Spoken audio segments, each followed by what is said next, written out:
बिस्मिल्लाहिर्रहमानिर्रहीम। अपने चैप्टर 1 का हम आगाज़ करते हैं। मिस्टर चिप्स का चैप्टर 1 हमने पढ़ा, इसकी बुनियादी बातें पढ़ी। जिनको इसके मुतल्लिक कोई शुबा है, वो इसकी पहली वीडियो ज़रूर देख लें ताकि हमें पता चल जाए कि किस वजह से जेम्स हिल्टन ने ये नावल लिखा, मिस्टर चिप्स कौन थे और जेम्स हिल्टन कौन थे। बहुत सारे लोग समझते हैं कि ये मिस्टर चिप्स ने खुद से लिखा है। ऐसा नहीं है, मिस्टर चिप्स एक फ़र्ज़ी किरदार है और वो किरदार जेम्स हिल्टन, जो कि आपको नाम के नीचे नज़र आ रहा होगा एक नाम, उसने ये तख्लीक किया। तो मिस्टर चिप्स एक फ़र्ज़ी किरदार है और जो कि ये किरदार जेम्स हिल्टन की तख्लीक है। और इस तख्लीक के पीछे हो सकता है बहुत सारी मुमासलत हो, बहुत सारी इंस्पायरेशन हो, बहुत सारी वजूहात हों जिसकी वजह से उन्होंने मुतासिर होकर लिखा। इस नावल में आने वाले बहुत सारे किरदार जो हैं वो ज़रूर ज़िंदगी में कहीं ना कहीं किसी भी जगह पर जेम्स हिल्टन के किरदार पर गहरे नक्श छोड़ते रहे होंगे, जिस वजह से उन्होंने ये नावल तख्लीक किया। ये नॉवेला का जो आगाज़ है वो 1934 में होता है और हमें मिस्टर चिप्स के आबाई जो ज़िंदगी के गुज़र शब हैं उनके बारे में हमें बताया जाता है कि किस तरह रिटायरमेंट के बाद की अपनी ज़िंदगी गुजार रहे हैं। मिसेस विकेट के पास वो ठहरे हुए हैं और मिसेस विकेट ब्रुकफील्ड स्कूल के दूसरी तरफ रहती हैं। इसके अलावा हमें ये भी बताया जाता है कि मिस्टर चिप्स अपने वक्त को किस तरीके से गुजारते हैं बेहतरीन अंदाज से, और बच्चों को अपने पास बुलाते ताकि वो चाय का कप पिएं या उनसे गपशप लगाएं। मिस्टर चिप्स चूँकि बूढ़े हो रहे थे और 1933-34 के मुतल्लिक वाक़या जब ये चैप्टर 1 का आगाज़ होता है तो वो हमें बात बताई जाती है, तो हमें डॉक्टर मैरीवेल से मुतारिफ़ करवाया जाता है। हम डॉक्टर मैरीवेल को इस तरह से जानते हैं कि डॉक्टर मैरीवेल एक फैमिली डॉक्टर हैं मिस्टर चिप्स के, जो कि उनको हर 2 हफ़्ते बाद आके चेक करते हैं। और अगर आप तीसरे पैराग्राफ में देखें और तीसरी लाइन में, तो वो ये कहते हैं, मैरीवेल शराब के घूंट को पीते हुए ये कहता कि आप तो उस उम्र से गुजर चुके हैं जब लोगों को बीमारियां हुआ करती हैं, और आप तो खुशकिस्मत हैं और आप कुदरती मौत मरेंगे, और आप एक नौजवान बूढ़े हैं।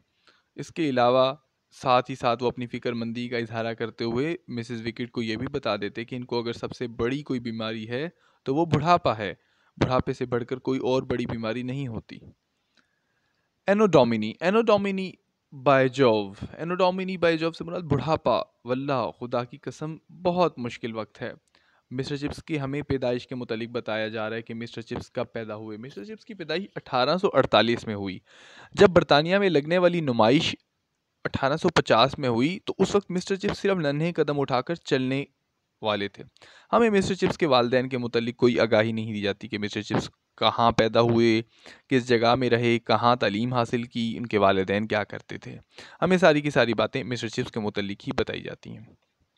एक और चीज़ जो तवज्जो तलब है वो ये है कि मिस्टर चिप्स के जो तरीक़ाकार है कहानी को बताने का, वो तरतीब से नहीं है जिस तरह हम अमूमन कहानियों में या डाइजेस्ट वगैरह में पढ़ा करते थे। मिस्टर चिप्स की कहानी इस तरीके से है कि इसको तरतीब से थोड़ा हट कर ख़यालात की सूरत में, याददाश्त की सूरत में, मेमोरीज़ की सूरत में लिखा गया है, और इसमें आपको बेतरतीबी जा बजा नज़र आएगी। Beside chips could even remember बुकफील्ड in वेदर्स by time, इसके अलावा चिप्स को वेदर बाय का वो वक्त भी याद था। अब हम तकरीबन 4 के करीब किरदार अब तक उनसे हम आशना हो चुके हैं। इस पहले चैप्टर में हमें अभी तक हमें 4 बुनियादी किरदार पता चले हैं। एक मिस्टर चिप्स खुद हैं, और दूसरे मिसेस विकेट हैं जिनके पास वो रहा करते हैं, और तीसरे जो है ना हमारे पास डॉक्टर मैरीवेल हैं, और चौथे हमारे पास वेदर बाय हैं।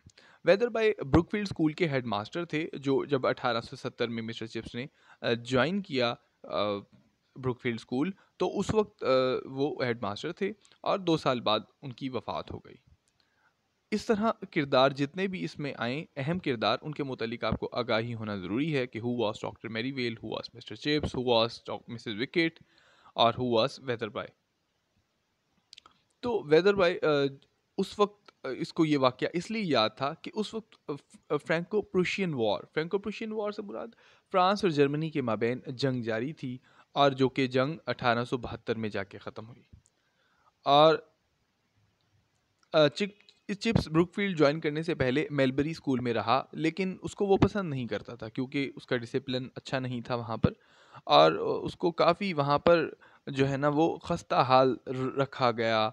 और लेकिन ब्रुकफील्ड को वो पसंद करता था शुरू से ही। अपने इब्तदाई इंटरव्यू को याद करते हुए कहता है कि जुलाई का मौसम था, और चमकदार धूप थी और हवा में खुशबू चार सू फैली हुई थी। और क्रिकेट की पिच पर गेंद की प्लिक प्लॉक जो है ना उसकी आवाज़ आ रही थी, यानी टक टक की आवाज़ आ रही थी। और ब्रुकफील्ड जो स्कूल है वो बार्नहर्स्ट के ख़िलाफ़ खेल रहा था। और बार्नहर्स्ट का एक लड़का बहुत अच्छी उसने सेंचुरी स्कोर की। इस वक्त हम चौथे पैराग्राफ के ऊपर नज़र डाले हुए हैं और चैप्टर 1 पढ़ रहे हैं।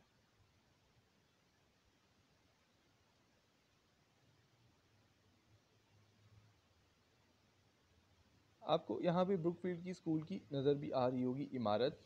और इस इमारत में देखें, आपको यहाँ पर बुलंद वाला जो मीनार है, बिल्डिंग है, ये भी नज़र आ रहे होंगे। ठीक है, और दरख्त वगैरह पौधे भी, ताकि थोड़ी सी आपकी इमेज इस हवाले से क्लियर हो जाए कि ब्रुकफील्ड देखने में कैसा लगता था। इसके बाद मिस्टर चिप्स यहाँ पे ये बात हमें बताई जाती है कि ये बातें हैरत की बात है कि ये बातें इतनी पुरानी हैं और फिर भी अभी तक इनके दिमाग में हैं। और वेदर बाई नहायत ही मेहरबान किस्म का शख्स था, लेकिन वो बेचारा चिप्स जब उसने पहले साल का आगाज़ किया अ, उससे पहले समर वेकेशन में वो मर गया।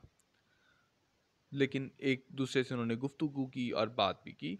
और जब वो मिस्टर चिप्स मिसेस विकेट के घर में आग के करीब आग सेंकने के लिए बैठता, तो वो ये कहता कि मैं शायद वाहिद शख्स हूँ जिसको बिल्कुल क्लियर किस्म की याद मौजूद है वेदर बाई की। विविड रिकोलेक्शन, विविड रिकोलेक्शन अगर हम देखें तो विविड रिकोलेक्शन से मुराद है जिसके क्लियर आपकी याद हो। क्लियर से मुराद बिल्कुल साफ शिफाफ मबनी। और रिकोलेक्शन हम यादाश्त को कहते हैं, यादाश्त पर। ठीक हो, तो ये कहना चाह रहे हैं कि मैं शायद वाहिद शख्स हूँ जिसके पास मिस्टर चिप्स, जिसको वेदर बाई की जो है ना अभी तक सही क्लियर याद मौजूद है। It was a frequent picture in his mind a summer day with the sunlight filtering through the dust in weather by study room। और वो बेहतरीन याद किस तरह से आ रही है कि गर्मियों का दिन और सूरज की रोशनी धूप को छनती हुई वेदर बाई के स्टडी रूम में पढ़ाई के कमरे में आ रही है। और मिस्टर वेदर बाई की गूंज इनके कानों में सुनाई दे रही है कि तुम एक नौजवान शख्स हो मिस्टर चिपिंग। अब यहाँ पर हमें यह भी पता चलता है कि मिस्टर चिप्स इनका शॉर्ट नेम है, यानी प्यार से बुलाया जाने वाला नाम, निक नेम है, और असल कंप्लीट नाम मिस्टर चिपिंग है। साथ साथ आपको ये भी आगाही होती जाएगी कि मिस्टर चिप्स हैं कौन। एक उस्ताद थे, एक उस्ताद से आपको मुतारिफ करवाया जा रहा है इस नावल में। And Brookfield is an old foundation, Brookfield एक पुराना इदारा है। और जवानी और उम्र अच्छा साथ निभाते हैं। अपना जोश व जज्बा ब्रुकफील्ड को दो और ब्रुकफील्ड तुम्हें इसके बदले में कुछ देगा। और किसी को अपने साथ मजाक मत करने दो। और याद रखो, together discipline was not always your strong point at Melbury. और मुझे याद पड़ता है कि डिसिप्लिन जो तुम्हारा एक अच्छा मौजू नहीं था मेलबरी स्कूल में। जी बिल्कुल सर, ऐसे ही है। फिर भी तुम जवान हो, तुम इस चीज़ का ख्याल रखो, तुम तजर्बा कर सकते हो, तुम्हारे पास एक और मौका है। और फिर शुरू से ही, इब्तदाई तरीके से ही एक मुनासिब रवैया अपनाए रखो, और यही इस चीज़ की कामयाबी है। इसके साथ ही हम इस अपने लेक्चर का अख्ताम पज़ीर करते हैं। हम कल वाले लेक्चर में हम यहाँ से इसका आगाज़ करेंगे। और हमने यहाँ पर 4 किरदारों के बारे में पढ़ा, मिस्टर चिप्स के बारे में पढ़ा, और हम ये जान सके कि मिस्टर चिप्स कौन सा किरदार है और बहैसियत मिस्टर चिप्स ख़ुद इस नावल में क्या किरदार अगा करते हैं, और क्या जो है ना उनके ऊपर ज़िम्मेदारियाँ हैं, किस तरीके से वो किरदार को निभाते हैं। उनकी यादों में चलने वाली जो बातें हैं, उनके दिमाग में चलने वाली गुफ्तगू है, वो भी हम यहाँ पर इस नावल में मुलाहिज़ा करेंगे। तब तक के लिए आप इसके सवालात और MCQs पे नज़र डालिए और जो आपको टास्क दिया गया है उसको अकम्प्लिश करें। शुक्रिया।